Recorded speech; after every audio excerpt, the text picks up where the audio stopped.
शरद पवार पुन्हा रुग्णालयात दाखल। अस्वस्थ वाटत असल्याने शरद पवार रुबी हॉल रुग्णालयात दाखल।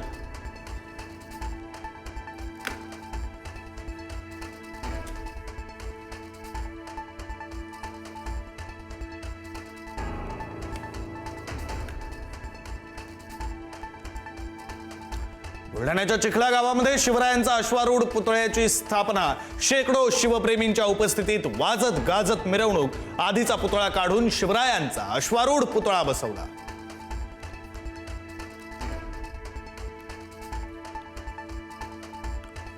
उद्यापासून राज्याचं अर्थसंकल्पीय अधिवेशनाआधी संध्याकाळी राज्य मंत्रिमंडळाची बैठकीनंतर पत्रकार परिषदेचंही आयोजन।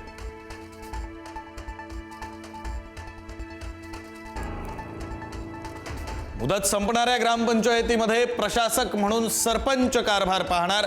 प्रशासकांच्या मदतीसाठी विद्यमान उपसरपंच आणि ग्रामपंचायत सदस्यांची समिती। मुख्यमंत्री सौर कृषी वाहिनी योजनेत 10,000 कोटींचा घोटाळा। अंबादास दानवेंचा गंभीर आरोप। शेतकऱ्यांच्या नशिबी अंधार टाकण्याचा हा प्रयत्न आहे का? दानवेंचा मुख्यमंत्र्यांना प्रश्न।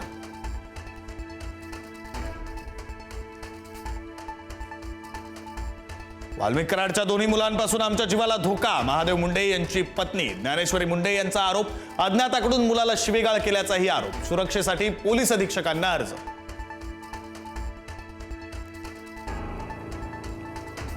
राज्यावर पुन्हा अवकाळी पावसाचं संकट। मराठवाडा, मध्य महाराष्ट्र, विदर्भात अवकाळी पावसाचा अंदाज। राज्यातील 9 जिल्ह्यांमध्ये अवकाळी पावसाची शक्यता।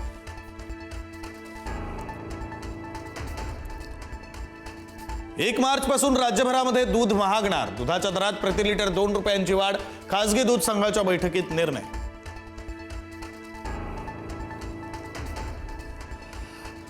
आईकडूनच पोटच्या 2 मुलांचा 40,000त सौदा। आईनंच 2 बालकांची विक्री केल्याचा धक्कादायक प्रकार।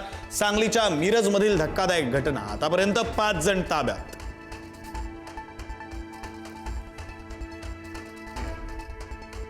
अनैतिक प्रेम संबंधातून सुनेचा सासूला मारण्याचा प्रयत्न। मात्र सासूसाठी विषारी औषध टाकलेलं पाणी नवरा प्यायल्यानं नवऱ्याचा मृत्यू। पंढरपूरच्या उंबरगावातील खळबळजनक घटना।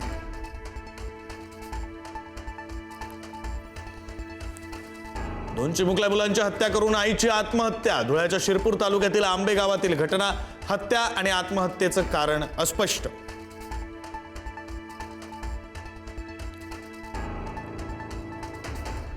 पुण्याच्या खेड तालुक्यातील शिवे गावामध्ये बिबट्याची दहशत। शेतशिवारामध्ये बिबट्याचं दर्शन। नागरिकांमध्ये भीतीचं वातावरण। सतर्क राहण्याचं वनविभागाचं आवाहन।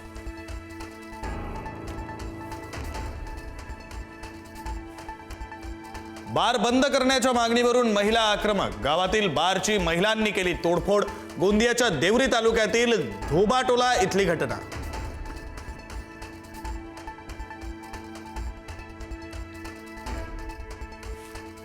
लातूरच्या खंडापूरमध्ये अखंड हरिनाम सोहळा। हजारो वारकऱ्यांच्या उपस्थितीत माऊलींच्या अश्वांचा रिंगण सोहळा। दिंडीमध्ये हजारो भाविकांचा सहभाग।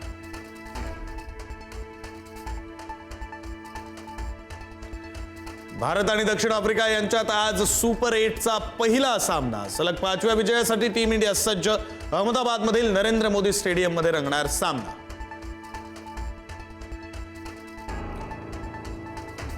अमेरिकेचे राष्ट्राध्यक्ष डोनाल्ड ट्रम्प यांनी ग्लोबल टॅरिफ 10% वाढवून 15% करण्याची केली घोषणा। अमेरिकेतील सुप्रीम कोर्टाच्या निर्णयानंतरही ट्रम्प यांनी टॅरिफ वाढवला।